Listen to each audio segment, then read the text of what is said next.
just texted him, he's on his way. Okay. So, we can do a little back in business first.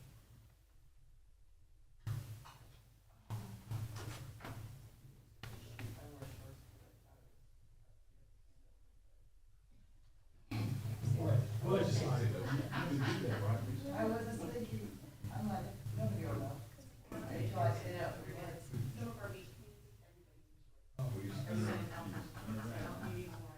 Sorry, oh, I feel really stupid. He got my answer.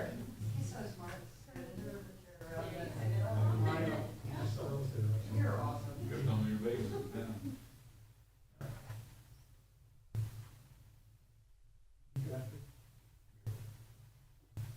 Good afternoon, ladies and gentlemen. I'd like to call to order the meeting of the Planning and Zoning Board. It is Tuesday, April 23rd, and it is now 1:05.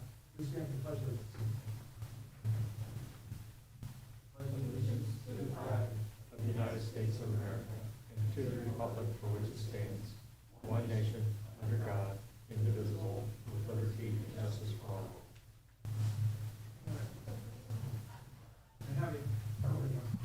May I have a roll call, please?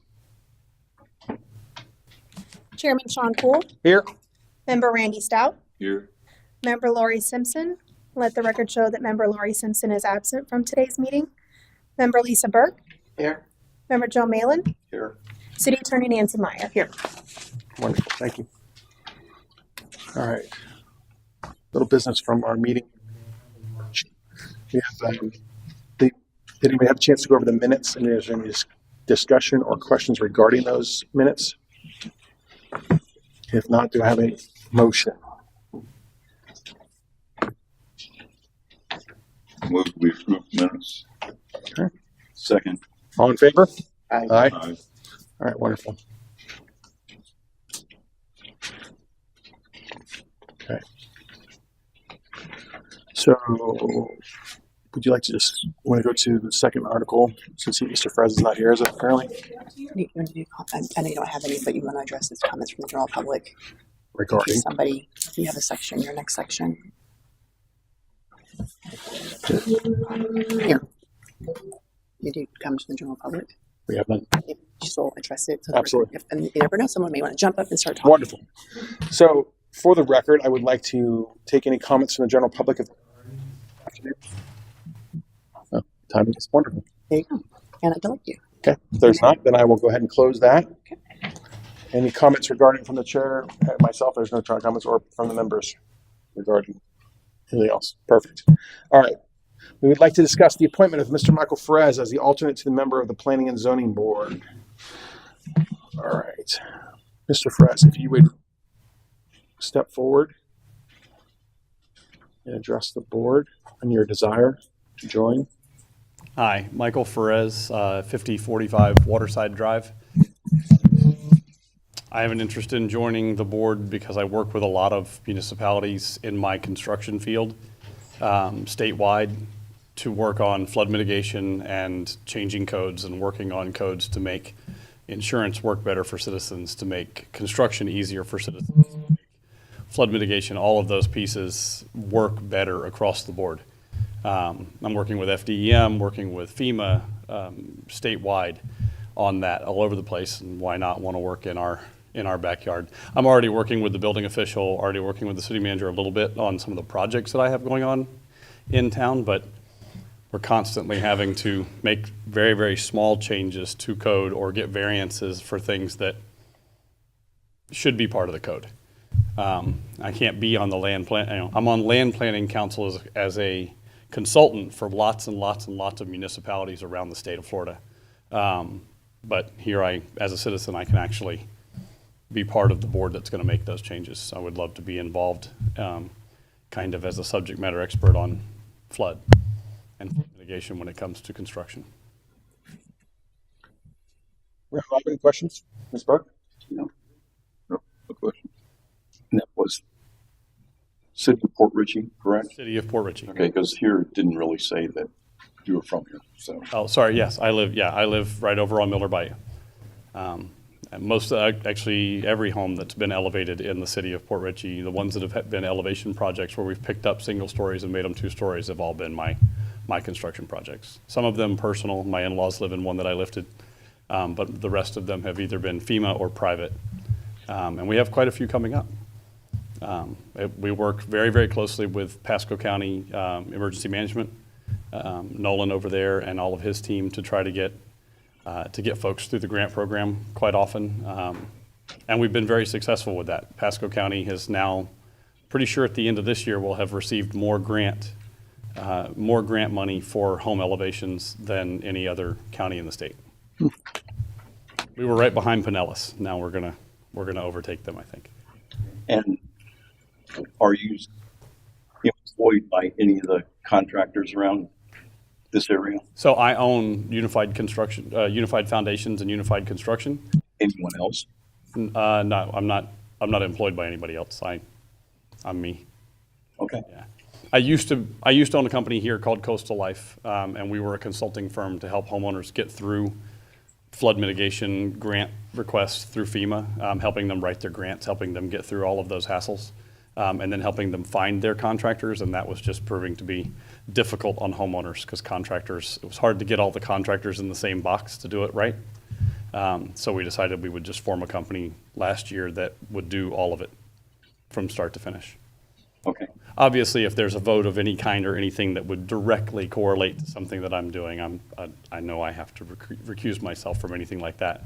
But the goal here is to try to shed light on what you can do to the code that will allow mitigation to run more smoothly. There's no reason to tear any of these houses down. All of these houses could be saved. I mean, I've only ever seen one that I told the homeowner it just wasn't cost effective to elevate it and put it back together. Every other one I've ever been to, it's a third of the price to elevate a house than it is to tear it down and start over. Not to mention 3 months to be out of it instead of 3 years to be out of it. So. I'm good. Okay. I'm going to go on the record. I will be recusing myself.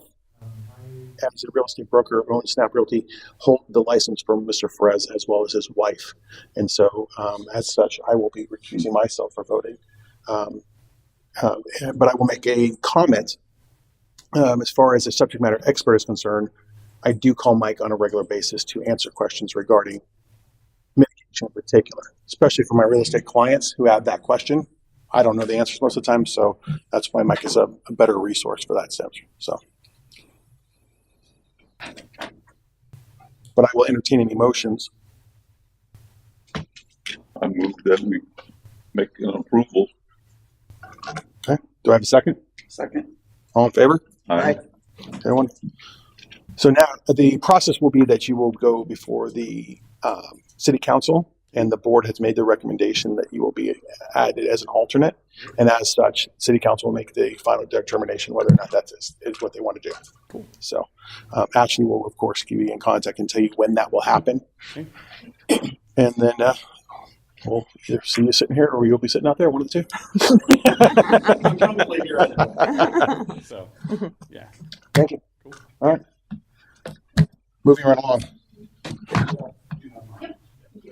Okay. Our next item at hand, we're going to come back to it. Miss Nancy. Okay. You've seen this before. This is a little different this time. I thought it would be some little easy fix, but nothing's easy, and I need to stop thinking it's going to be. But anyway, so this we're coming back to you to talk about seawalls. And the ordinance you have in today's packet, instead of just adding the word seawalls, add some parameters. So the building official has those objective standards to look for when he's evaluating seawalls, like he has already done within this code. Like for docks, it has some specific things that are supposed to be done. This adds that to the seawalls, and not only the building official will understand that, but the citizens will. And that's the goal, is for anyone reading this to understand my seawall is supposed to look like this, or do this, or be built this way, and not just say it's not supposed to be dilapidated. What does that mean? So I worked with the building official to come up with the language you see that's underlined in red, that adds seawall to a lot of things, but then adds some more specific criteria towards the end. It starts on page 14. Okay. And I will also point out that when I worked with the building official to draft this, on page 14 on subsection 10-278B, he asked that to change from 75% to 50% to be consistent with other parts of the code that have 50% as that threshold for non-conforming structures. Change some of the time frames that we previously allowed for people to respond and work on structures that need working on. You can see those new time frames within the code. But obviously the biggest change is at the end where we added division for seawalls. I do not have a seawall. I've never built a seawall. I don't inspect seawall. So I'll tell you that much of this means nothing to me. That is why the building official was involved. So if any of you have any seawall knowledge, I'm happy to listen to that if you think some of this needs to be tweaked, or if anyone out there has seawall knowledge. So I definitely want it to be something that again, and the citizens of the city can read this and understand what we're asking of them.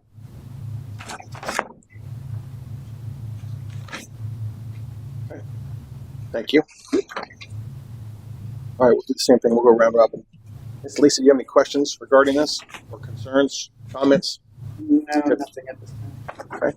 Randy? Yeah, a couple of questions. So, page 14, the bottom, boat shelters and boat slips.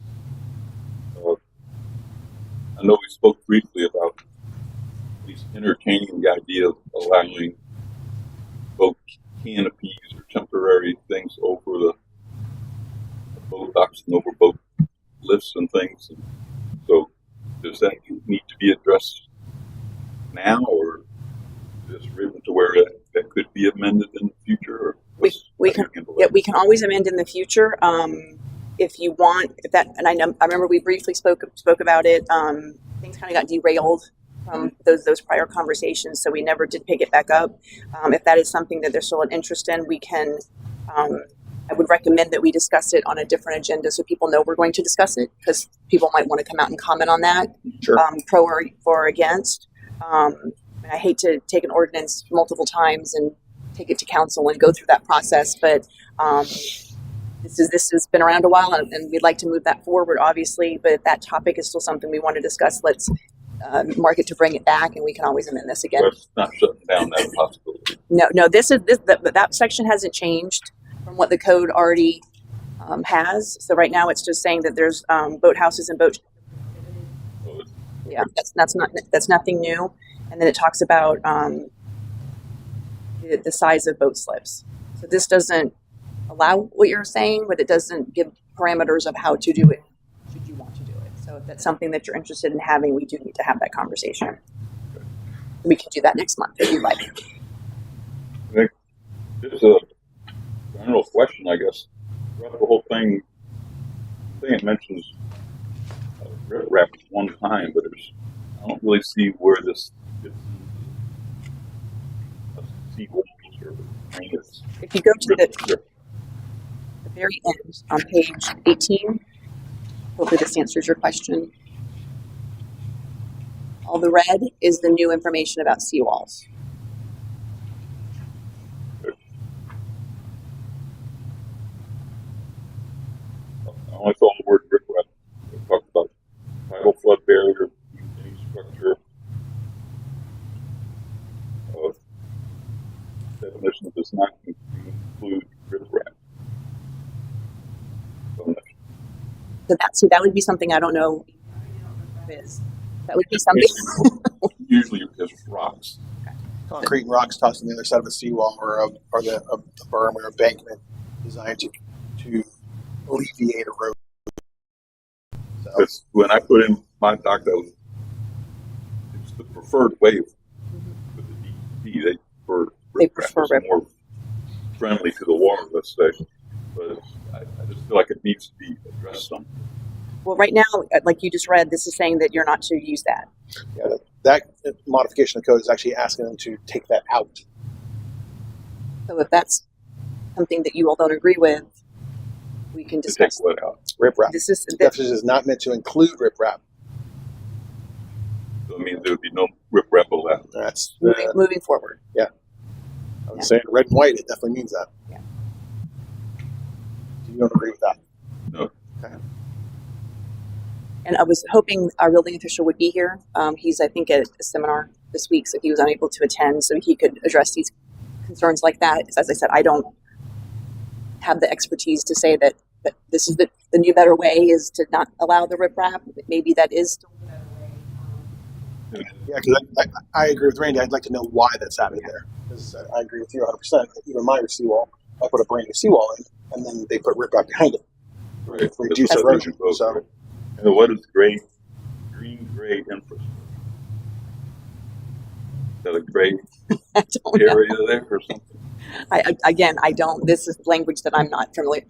The meanings behind them, I do not know because I do not know how to erect a seawall. What we can do, since Mike could not be here, and you do have very specific questions, is we probably should table it for him to come to the next meeting. absolutely. Because we want to get these questions answered, so we have the right language in there to make or to understand why he's asking for it to be different than what you would expect it to be. Because all this in red is being That's added, that's right? new, right? Everything underlined in red is new. Anything that's red and struck through is being removed. And then just, I'm still on page 16 on property owners must maintain a tidal flood barrier in good repair. What does that mean? Well, if you go on, it tells you what disrepair means.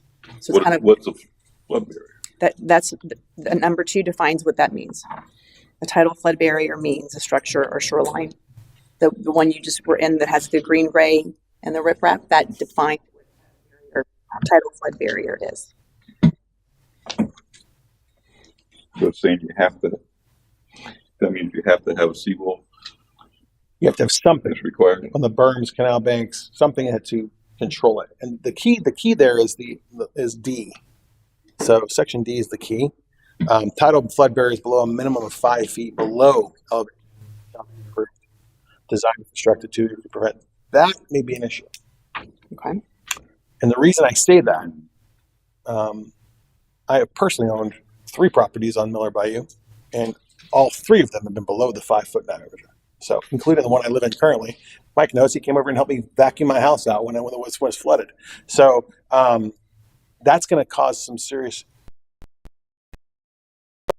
We're not compliant to that due to the fact that a lot of the seawalls, when people put a new seawall in with your neighbors, a good neighbor, and get with your neighbors and say, all right, I'm going to remodel my seawall into my seawall, and I'm going to raise mine in a cap. You usually try to work with the contractor so your neighbors are the same height as well, because you don't want to put on a 5'5" seawall and all the water rushes around to them. Right. So just kind of, that's a good neighborly way of doing things. I'm kind of curious to see in particular the where that statement of 5 feet came from and how the city plans on approaching that. Because if that's the case, there'll be a lot of non-compliant seawalls, or quite a few, I would imagine. Well, and remember, this would be going forward. Once it's in good repair, that may not meet this criteria, as long as it stays in good repair. But moving forward, Love that word, grandfather. I know, yes. Moving forward, or it becomes a legal non-conforming use. There we go. I'll take that one. Yeah. Okay. But moving forward, the expectation would be it would meet this criteria, or if by chance that existing seawall becomes damaged, it needs to be repaired, depending on how the percent have to meet these requirements. Which will require the contractor, when they pull the permit, to replace or repair a seawall to make sure that there's a current elevation certificate on file as well. Okay. Yeah. The last part in E, it kind of says to consider approaches that enhance the biological value of traditional flat surface seawalls. I thought flat surface seawalls were the antithesis of biological values. It's always been my understanding. I think, and I'm just learning this, I think the new, I don't know if trend is the proper word, because I don't want to discount it, but it's the living shoreline, and it's no seawall, and it's kind of a different thought. But I think the thought process was to try to do something that's not new of a concept on a city might be more extreme than anyone's ready for. Maybe we had somebody. So we're just asking nicely. So yeah, We had a flood mitigation expert. Yeah, we need a little expertise here, and a building official would be wonderful too, I guess, at that point. So. Yeah. let me ask you this, by chance, do any of you know a seawall expert that would be willing to come and discuss Most of this? it knows about flood mitigation. I know, that's why I don't know if seawalls, I don't know if those go together. I would think so in some aspect, but yeah, kind of, sort of. Well, there are seawall professionals in the area. There's quite a few of them actually. Okay. So I'm sure we can speak on that because it will directly affect their business. So. Maybe we have some in there that says that the seawall will be construction and conforms to the state DEP or Something, yeah. because you have to get a permit anyways from them, and they're going to override anything that we say, I would think. Most likely, yes. All right, so what we can do is we'll table this until Mike can be at either the next meeting, I'm hoping the next one, so we can bring it back and continue the discussion. And I will get with the city manager who and ask if we can try to locate a seawall guy or gal to come in and maybe help with some of the details. So we all, including myself, can get educated and get this done the right way. Especially if we're trying to change by being, forward thinking to modify the way we do things currently and the way that the city is used to seeing things. If concrete seawalls have been the things for as long as I've lived here and 100 years before that, and now we're going to switch to a green-gray hybrid material, I'd love to know what that is. Agreed. So, understood. Okay. And what that entails. If then that's the consensus, then we're done with this topic for today. Can we, in addition to that, can we address the issue of Awnings? awnings? Yes. The same meeting. We'll kill two birds with one stone. Yes. Perfect. Mr. Mueller. Dave Mueller, 5439 Blue Point Drive. On the point that Randy was making, I believe that riprap is not included in the definition, which in case would be a scenario that would allow riprap to be in effect. Some kind of barrier there, the way I interpret that. Yeah, I just wasn't sure. It just didn't seem real clear. Subsection 2's tidal flood barrier definition towards the second line says, second line from the bottom, this definition is not meant to include riprap. Right. So it's taking it out. It's taking it out. Right. But by the same token, a collapsed seawall is in effect riprap, and somehow you need to make a distinction there because I've got that going on now, and it's the whole purpose of getting this thing done. So we really need to address what we mean and mean what we say. So it's effectively easy for the code enforcement to address it because that's the whole point here. Right. We want clarification and simplification so that any person, reasonable, prudent person, can look at this and say, yeah, I understand that and fix it, right? Or it's wrong and let's get it fixed. And that's the point I wanted to make. Thank you. Perfect. Thank you. Okay. That's such a week since we have officially tabled this issue until next agenda. Yep. There's no further issue on the table. Do I have a motion? You want me to table this? We don't need that. We just need one to leave. I don't know. We don't need that. We just need to take one to adjourn. Motion to adjourn. Motion to adjourn. Do I have a second? Second. All in favor? Aye. Thank you, everyone. Perfect.